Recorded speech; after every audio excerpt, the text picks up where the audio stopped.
My name is Megan Camille, and I am the CEO and founder of Megan Camille Enterprises.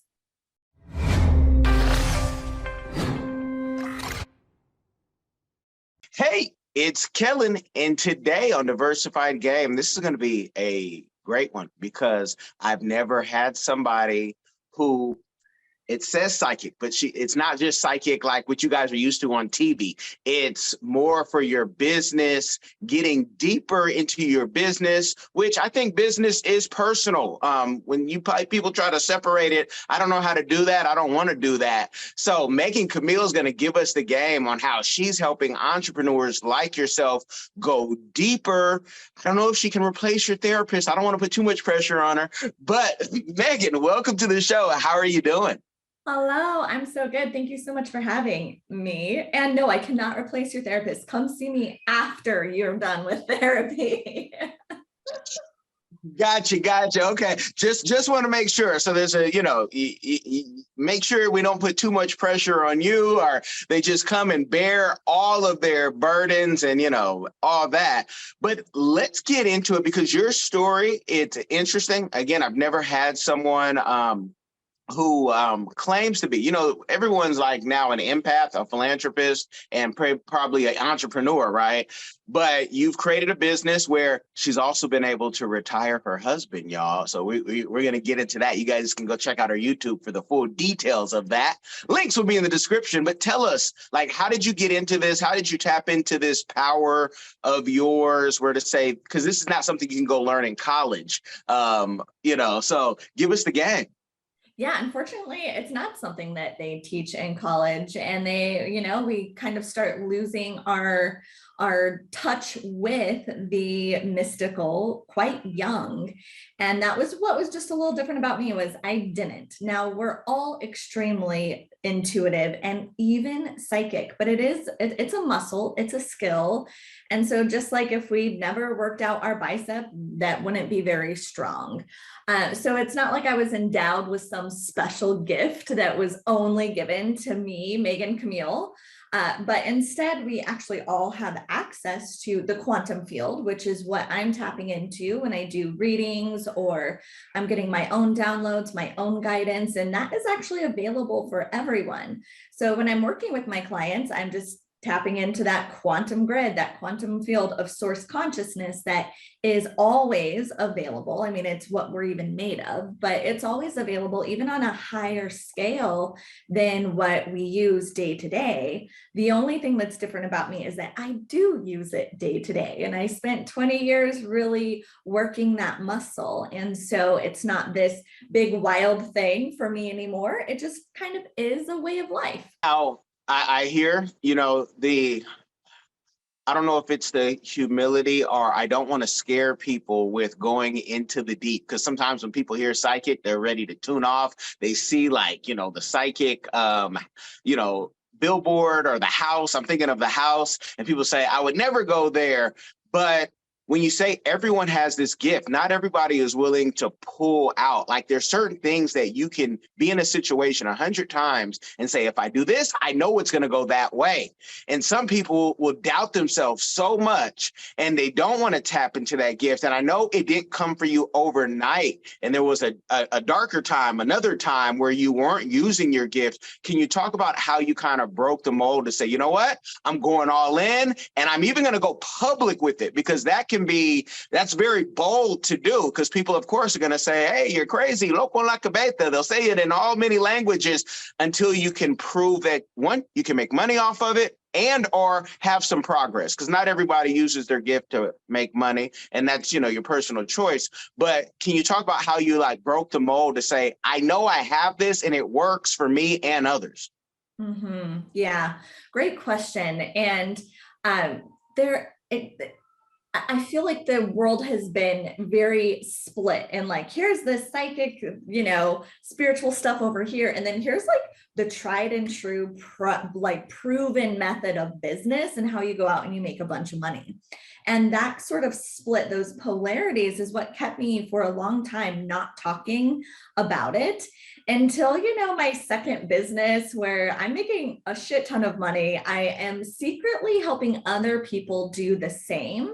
But my thought was, if I'm too forward with it at first, right? Hey, I'm intuitive and that's how I'm doing this, people might not take me seriously. There's just not enough proof. And I started thinking, well, what a silly claim. I am proof. My clients are proof. And that's actually one of the pillars that we teach, is that you don't need proof in order to create what it is that you want. We just don't need proof. And actually, when we're living in the realm where we're demanding proof, usually we're going a lot slower than what is needed for the kind of results that we want. We're so cautious and trepidatious. And that's because we're leaning on the logic as opposed to the intuition, which is all knowing. Logic is only the past. So for me, it was probably the second business where I'm like, I'm on to something. I get to put my ego fears aside of being judged. That's okay. I can receive that. I can be with that now. And then that's where I was like, just put it out there. Now, it wasn't overnight for me because it never not was, right? I was always psychic. I was always intuitive. There was not a day that information and downloads were not coming through. Never. So now there was a period in my life, I was sex trafficked at the age of 18, almost 19, and spent 4 years in the sex industry. And there was many times that my intuition came through and saved my life over and over and over, and oftentimes would tell me to go home, always telling me to go home. And that's the thing about intuition, is that it's always coming through. Our highest good comes back around time and time again, even when we're ignoring it, even when we're staying like with our head down and like, oh, I have that whisper, I have that tingle, I have that knowing, but no, I need to do this. This is what makes sense. So it was always there, even in those dark, dark, dark times. And this is where our free will and our free choice comes in. We don't have to listen to it. We can always be skeptical, right? And we don't have to choose it. That is our sovereignty, is we can choose a road that's a little more clunky, a little more challenging. And we see it in business. The hustle and grind does work. It does work, and it's a choice. And I choose not to hustle and grind. Awesome. Can you talk more for the audience, because the world is changing. I think that just means I'm getting older, get more gray hair. But when I'm having conversations with people and you say sex traffic, I've sat at conferences talking about sex trafficking, and I've had women, and I say from the suburbs, great neighborhoods, great, they've told me, they've told the audience, great neighborhoods. I was in sex trafficking, but I was not forced. So I just want to make it clear for the audience, were you kidnapped, gray van, wrapped up, taken, somewhere? Or was this something like of a choice because I didn't know how to use my other gifts in your situation? Yeah. I think this is the sticky area of it, right? That we see that a physical bondage is somehow more abusive than a mental or emotional bondage. And the truth was, I was 18 and he was 40 something, and he had a full-blown business called pimping. He knew how to run his business very well, which was, you talk to young girls in the suburbs before they have a fully developed frontal lobe and that sort of thing.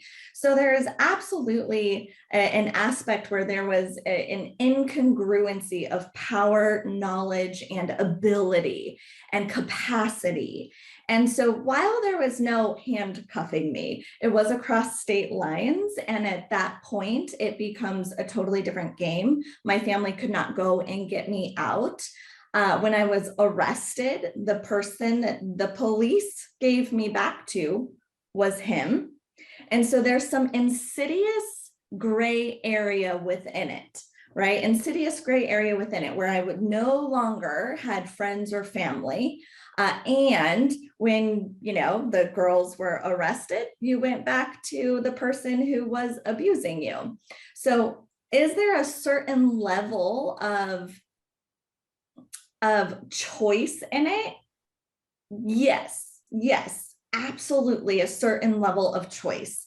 And is there a certain level of abuse and manipulation and maybe some illness, mental illness? Absolutely, absolutely. And so it isn't an either or, it's a both and.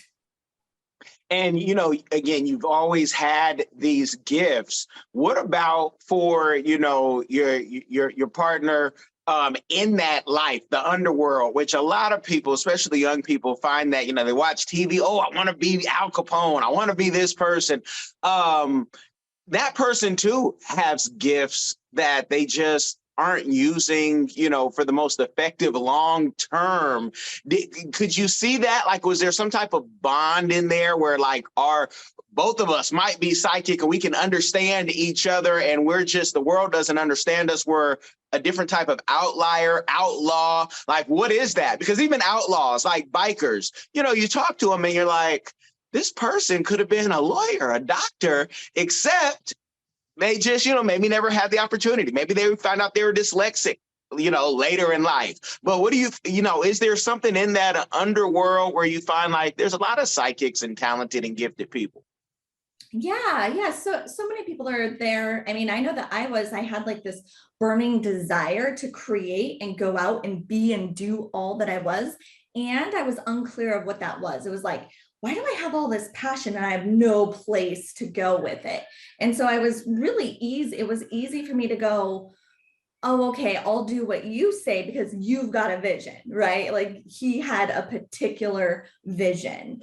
And so much of my gifts now in being able to do high-end sales, 100,000 plus in a single sale, came from years of learning sales and years of learning men and years of learning business deals and negotiation. And so and after an experience like that, you don't go back to a job, right? So while there was some very insidious, it was like this back door that was always leading here. Now, could I have gotten here without that? Probably. And a lot of what I learned there, I would have had to learn somewhere along the way. And it happened in a dark, shadowy alley, right? Like definitely the underground. And so, yeah, a lot of people there are under indexing, they aren't reaching their potential, or they're in a space that doesn't really allow for it. Just like him, right? If he can build out this whole little empire, imagine what he could do above ground and not, in the alleys of it. And I consult with many of folks of different sorts, and it's always just kind of interesting. But a lot of people, even influencers, entertainers, athletes, are stuck. So the way that you were stuck in an underworld, how did you break the mold to get out of that? Because that can help somebody who I've had influencers who I've called and they're like, "Thank you for calling me back. I was about to jump off the ledge." I'm like, "You got kids. You make too much money to do that. What are you talking about?" But it doesn't matter. They feel stuck, trapped. Every day I got to make the same content, or I got to talk about, these same brand deals. Yeah, they're paying for my, $100,000 car and $1 million lifestyle, but I'm stuck. I'm trapped. I'm not happy. How does somebody break the mold and shake that? Because, when you're stuck, you can't tell somebody that your situation isn't like this person's situation. They don't want to hear that. They want to hear it's me, me, me. How do I, the cartoons, how they shake their head? How did you get unstuck? Ooh, my getting unstuck was a journey, but first and foremost, I got to absolutely recognize that I was not a victim and that I did not need him. He needed me. And the moment I realized all of this power I put into his hands, I was like, wow, if that makes me pretty powerful to get this weak. Like you have to try to be this victimized, for me in that moment. And then it repeated time and time again through my life where it felt like I was the victim. And so, and just as like these people that you're talking about that could be influencers making millions of dollars, just like my clients, and there's still an issue, right? And the issue is you see yourself as the victim of circumstances and powerless to shift and change them. So the biggest step that I did was really see and honor myself as a fantastic creator. I co-created that entire experience. And then I decided to take what I did learn and allow it to work for me. And it was probably many years into making lots and lots of money that I realized it really wasn't the money. Maybe 2 years ago, I was sitting outside on my patio with my coffee, looking at the greenery, and it was silent. And I realized that I wanted and needed for absolutely nothing.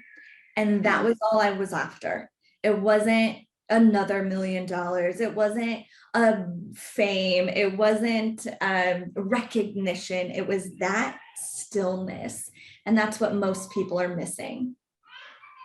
And in the words of the great Nipsey Hussle, he has a song dedication. And if I don't get it verbatim, you guys don't tell me. Kelly, you need to work on your skills. But he talks about, a kid, and he's like, he always knew he was a genius. He just couldn't claim it. And it was because he didn't have a platform to explain it. So he gets faded, right? And so he's getting high because he knows he's great, but in what he's great, there's no place to put it out there. So let me just get high. And a lot of people, it's easy just to have a drink than to write your dream down, write your vision, write your plan, or give someone like Megan a call and say, help me dive through all these things because my mother told me I was this, my father told me I was that, and I've been, all the traumas you could think of people are going through.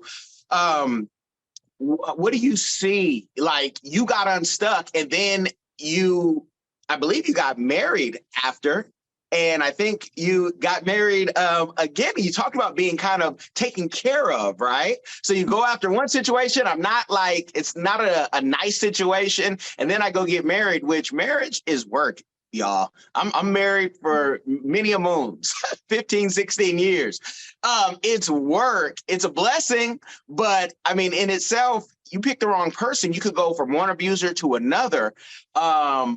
What would you tell people when they do get unstuck, how to find that right journey, or what do they replace it with? What do they replace the alcohol with, the cannabis, or, fentanyl, because people are using everything now? Like, how do they make sure that next move, they have the confidence, like, this is the right move to make? Yeah. Well, in a healing journey, oftentimes you'll swing to the opposite, right? Whereas I was extremely used, extremely abused. And then I married my first husband a couple of years after being back and all of that. And it was almost the complete opposite. He wanted like a stay-at-home mom, a stay-at-home wife, like do nothing, let me take care of you. And it was like this overcorrection. And it was perfect for me at that time. I couldn't imagine anything else. I was so gun shy of abuse or being used or exploited that I couldn't imagine anything different than that. And so that total swing came. Now, what happens is, as we continue on, it isn't an overnight thing. If I was like, oh, I got to make sure not to do the wrong thing, I need to make sure to do the right thing, I would have always been guessing. And being with my first husband was the right thing for that moment. And it gave another experience that helped me see that this is not the only thing out there. And eventually, though, I swing back to the middle, which was I always had a calling on my heart. Even if I couldn't put a word to it, I had that, I need this message out into the world. And, I started my very first business, and my first husband gave an ultimatum of like, hey, this wasn't really our deal. Like, our deal was he would stay home and be a stay-at-home mom. And so if you're not going to do that, maybe we're not a good fit. And he asked me to choose between my business or the marriage. Obviously we could tell which one I chose. And what that had broke, those two very contractual relationships, right? One was, hey, I'll do this. And then the other one was like, no, you do this. But these contractual relationships no longer resonated with me. And so by healing, we move out of resonance from these very extreme type of experiences. And for me, I'd never touched any drugs or alcohol in the time that I was in the sex industry. It actually wasn't until after. It was it was, I would say, the beginning of the healing, but it was actually opening my eyes. Like, oh my God, he never loved me. Oh my God, he never cared about me. What was wrong with me? Why could he not choose me? What was wrong with me that I would keep choosing someone like that? And so that's really where my escapism came from, was the drugs and the alcohol. And it really became the same choice around the drugs and alcohol as it did him, which was, I'm not a victim to this. Every time I go out and party, or every time I have a drink, I'm choosing it. And the moment we choose to bring consciousness to that, now we have free will to change. We have free will to change. And what, so many questions from that, but I can hear like the audience sometimes, and I can hear someone say, Kellen, ask her, it was like Pretty Woman. Well, is that how, she found her husband? If it is, it'll be in a book, and you guys can, read that book, and then it can be turned into Pretty Woman 2 or the sequel or whatever. But, then you find you have kids, and man, you have, it's like a young, everybody seems happy, everything on social media is, but it's work. Then how are you raising your kids? Again, I am a conspiracy theorist outlier. I'm probably not voting for who you guys, are voting for, because I'm like, Satan versus Lucifer. That's not my thing. I'm going to vote for what benefits me. But how are you raising them? Are you homeschooling? What are you teaching them to be? When, I'll say it, you don't have to say it. School, a lot of times, I think, is a waste of time, the way it's traditionally done. They're teaching you how to have a job. I just wanted to throw that out there. But like, how are you raising your kids to say, do this? Because business is where it's at if you want to be free, to me. And I'm in a bubble, I know. But for you, how are you raising the kids, and what are you telling them? Yeah, I really agree with, like, I'm in a bubble now of this sovereignty, of this freedom, of this of wealth. And I think for some people that can seem unrealistic or out of touch with reality, when the truth is, I went through all of the moments, the being a single mom and not having money, and really trying to rely on a system that wouldn't support, that wouldn't help. And so while now I may be in like this bubble where I'm like, I'm not going to be part of the matrix, I don't want my kids in there, that also took some reconciliation, right? Reconciliation of what is working and what's not working, and actually to choose a bubble where there is freedom and sovereignty and wealth.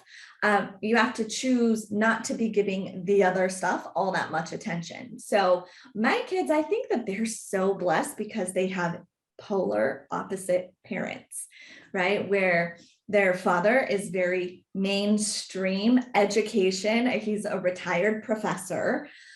So he's like, oh, academia, like all about that, retirements, and that's really his jam. Church on Sundays. And we're over here like doing moon ceremonies and building a home in Bali to live off grid, and those sorts of things. So they have a big polarized vision, I think, or experience of life. And the greatest thing that I can do for them is let them know that they are sovereign to choose, that my way is not better than their father's way, that their father's way is not better than my way. What feels good in their heart to them is what is good for them. So I'm really wanting to provide them with all the opportunity and option without the without the pressure to do it my way or any particular way. And as far as education, my youngest ones, well, all of my kids went through Montessori. My two oldest, they are currently in public school until we moved to Bali. That's only been this year and last year. And my youngest two, they are still in Montessori. All my kids would stay in Montessori if it went beyond, elementary and that sort of age range. Now, move to Bali. How interesting. I love it. Anything international, I love, because the writing is on the wall. And as a dual citizen and some, I want to ask you, are we going to see you and your family anytime on a show like House Hunters, where you're talking about we need a place for our resort, so for our VIP clients and, where we can live? Like, what's the plan with Bali? Yeah, well, we're having a home for the family built, and then also a villa that can be rented out as passive income. So, and we'll still have a place here in the U.S. Also, the older kid's father is here in the U.S., but as they get older, they're a little more independent, and so is he. So, definitely no hunters, no house hunters for me. I'm actually I'm an introvert. I tend to not care a whole lot about screen time, even though we're here. I've been in business many years until I decided to become a little more visible. And so also one of the pillars that I teach is that popularity is not prosperity, right? It actually doesn't take millions of people seeing you, recognizing you, and choosing you for you to make a massive impact and ripple effect and build wealth, right? Like really have a secure generation of money. Definitely. And I think, probably you've had to deal with this, people will see, you have your price, and then you have your price you send to people who want more. And people say, that's a lot of money. Who's paying you that? And it's like, well, it doesn't matter. What matters is, can it benefit you? And if you can afford it. And if you can't afford it, you can let it be known, and maybe you can say, this is what I have. And maybe there's, a secret package that can be customized for you. But when people look at your prices, because this is the thing that most consultants hey, what's the guarantee, Megan? I'm going to pay you. And then what's magically going to happen just because I paid you? And can you guarantee, even if I don't choose to do what you told me to do, like, how do you deal with that? Or how do you prepare clients for that? Because it can be frustrating, especially when people are like new in the business and aren't used to paying for consulting, coaches, mentors, whatever. Well, my prices really reflect who I work with, because the higher someone invests, the less guarantee they even require, right? Like when you start seeing someone who's like, but what's the guarantee? What will I absolutely get? And this is because I work with a lot of women. This is a big one. My husband wants to know what the guarantee is, right? Like what do I tell him? What am I going to get? And that doesn't happen for me so often anymore, just because of my pricing. But if we're talking about anything under $5,000, there's a lot of, if we're talking about a price point that's less than 5,000 and someone is really struggling to pay that, there's so much mindset and emotional and energetic work before they're like, sure, no big deal. But you're talking to someone at 30,000, 50,000, 100,000, they're not looking for guarantees. They're not looking for someone to come save them. They're actually already at this space that they feel equipped and confident to get the information, get the guidance, and then go take action on it. They're not looking to someone to fix it for them. Now, in the lower pricing, not always, but sometimes we see that, well, you'll fix it for me. I'll pay you this. And this $1,500 is a lot of money to me. So you should make my world change. And that just doesn't happen. We are our own greatest teachers. I think about one of my most beloved mentors who I paid multiple six figures to. And one of my best teachings from her was a sentence that changed my life. And I made so much more money after that one sentence. Now, had she been like, hey, I'm going to tell you this one sentence, $150,000 from this year, what I'd be like, but no, absolutely not. But it's a transformation, right? I was really in it for the transformation. So I don't give guarantees. The guarantee that I give is that I show up. Right. I show up, I turn myself inside out. I care about my clients getting results.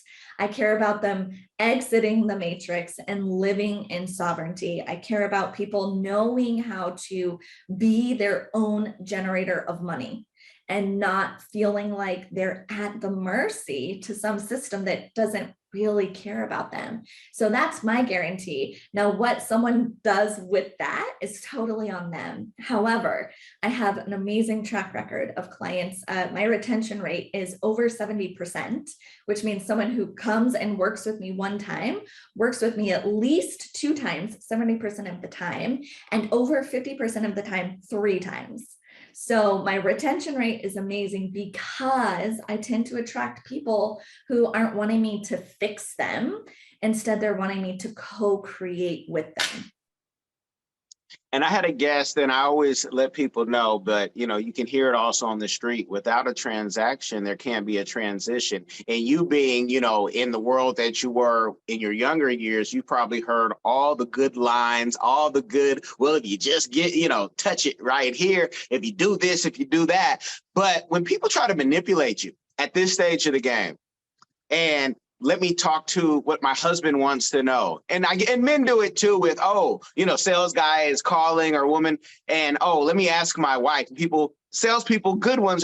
So you have to ask your wife for permission. Like, who wears the pants? Like, if you want to use that Grant Cardone 10X sell, it's manipulation. Your price is your price. And I'm sure, and it's going to be my next question, there's some things that you do that are even free 99 to this day to people that nobody knows, but let the people know what your community give back is that you do or that you plan to do in the future.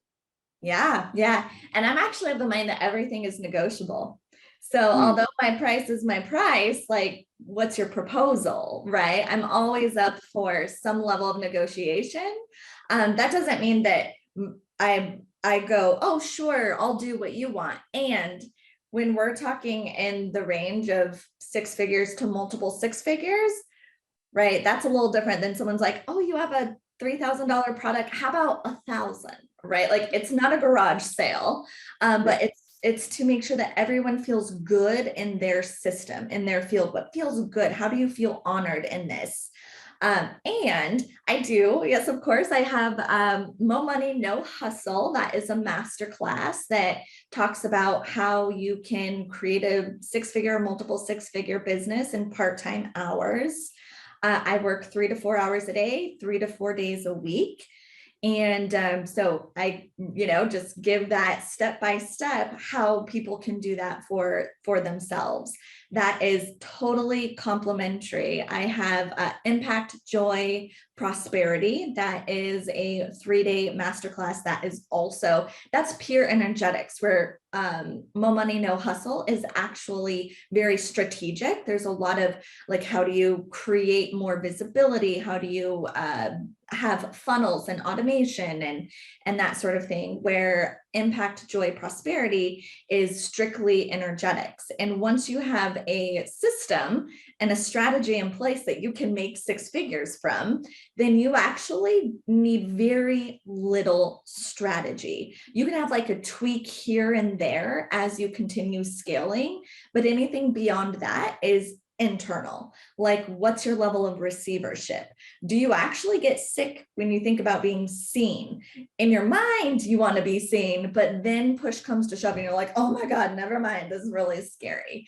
Does it freak you out to receive large sums of money? What's your worst case scenario? Can you sit in the worst case scenario? Every day I wake up willing to have none of it. And when I'm in a space of I'm willing to have none of this, I'm willing to do whatever is necessary because I'm not a slave to the lifestyle that I've built. So impact, joy, and prosperity, that particular masterclass is all energetic. So if you have hit 6 figures, you're looking more in the energetics. I also do scholarships. I do a scholarship per year for single moms who are building their business, or single dads. I haven't seen any yet, but this is not just for single moms. It's for people who are raising children and they don't want to have to trade their time for money. So I do a scholarship a year for someone in that position as well.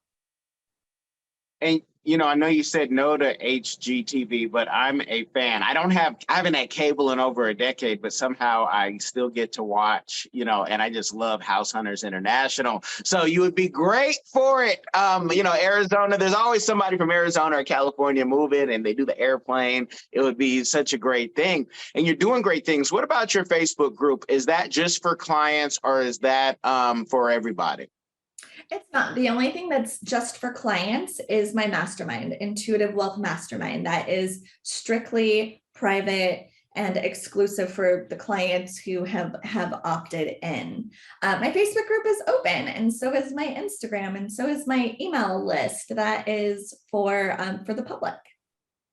That is awesome. Awesome. You guys, I don't want to give you too much because I want you, when you feel like you need this, I almost sound like the pastor at the end of church. If you need this, you need to just go click, hit the link, find out, discover if, this makes sense. But why be stuck? There are people, and Megan, you might know some people, if you want to call their names out, I want to, but I actually like these people, that they know they need your help. Somehow online or in real life, they're connected to you, but they just can't push the button. Let them know again where they can find you in any last words for them to make that decision. Yeah, absolutely. You can find me at megancamille.com. Also, the Megan Camille on Instagram, and Megan Camille with Intuitive Business Consulting with Megan Camille is the Facebook group. And this is for you if you're ready to stop hustling and working so hard for your money. Like you don't have to trade time for money anymore. You can really be in the flow of your purpose. Your mission is monetizable, and learning the energetics of resonance with money matters. It's the difference between trading your time for money, working really hard, burnout, being away from your family, and being in ease and grace and allowing it to flow to you. You guys have been blessed by the game. Now it's your job to go click the links. You can put like, subscribe. Someone said, why don't I say that? Because if you want to subscribe, you'll subscribe. You got common sense and free reign. But make sure you share this game with somebody. It will change their life, you guys. Be blessed. Hi guys, I'm Kai Gabiam from the Diaspora channel, a lover of Africa. If you love Africa as well and you would love to visit one day or to relocate to Africa, there is a course out there for you. And this course is My First Trip to Africa, a course well put together by a seasoned traveler, Kellen Cash Coleman. This course is designed to prepare you to travel better, which will save you both time and money. And the great news is this course costs only $20, guys. It can't get any better. Go right now and enroll to this course at www.diversifygame.com. Don't miss out.